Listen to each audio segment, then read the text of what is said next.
The San Antonio Spurs just wrapped up their preseason with a perfect 5-0 record.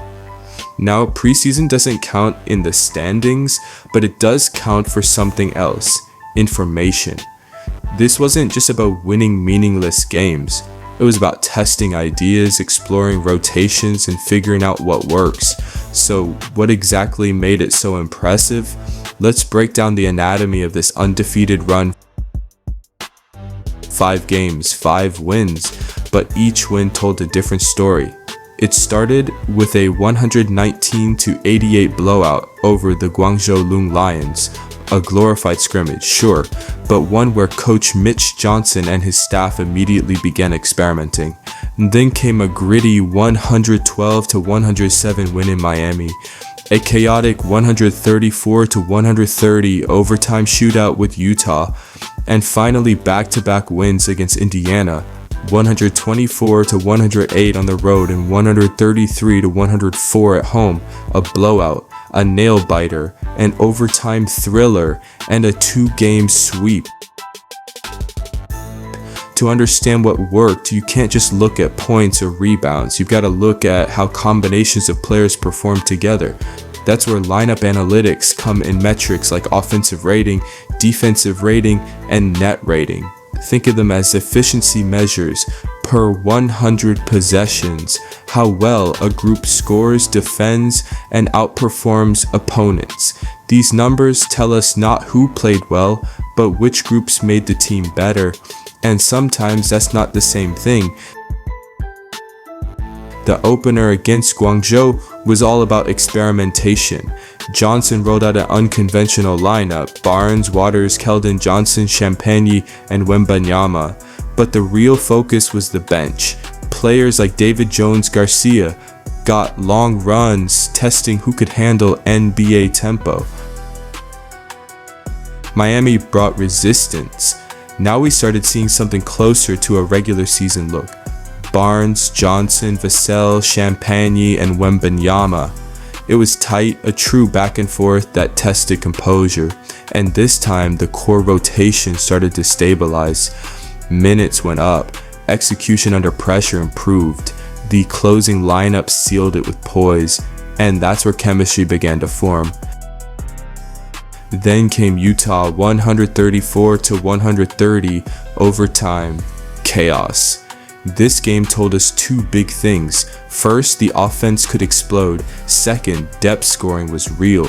Wembanyama scored 22 points in just 15 minutes.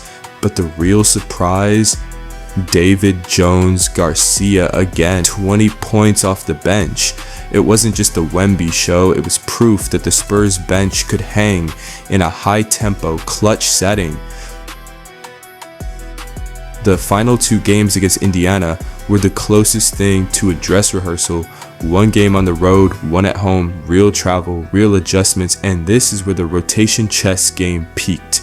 Sophomore guard Stephon Castle got the nod to start a clear vote of confidence from the coaching staff, and he faced exactly what you'd expect from early game minutes: high defensive intensity and opposing starters playing at full throttle.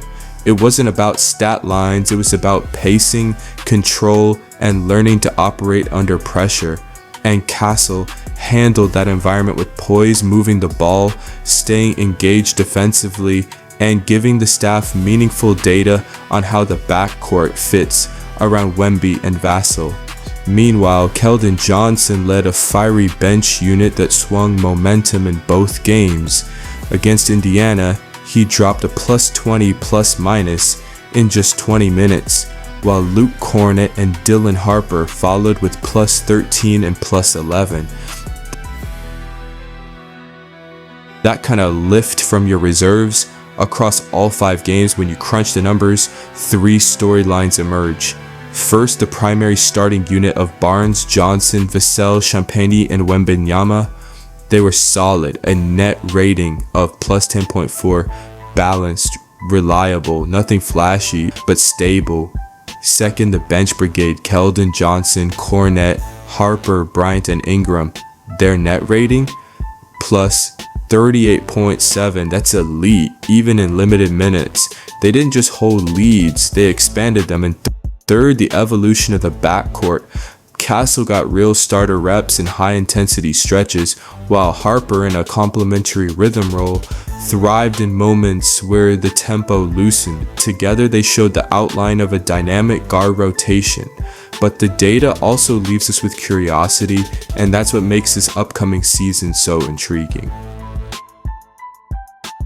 Can that balanced starting unit maintain its efficiency against elite Western teams? Will the bench still dominate when they're up against starters instead of backups?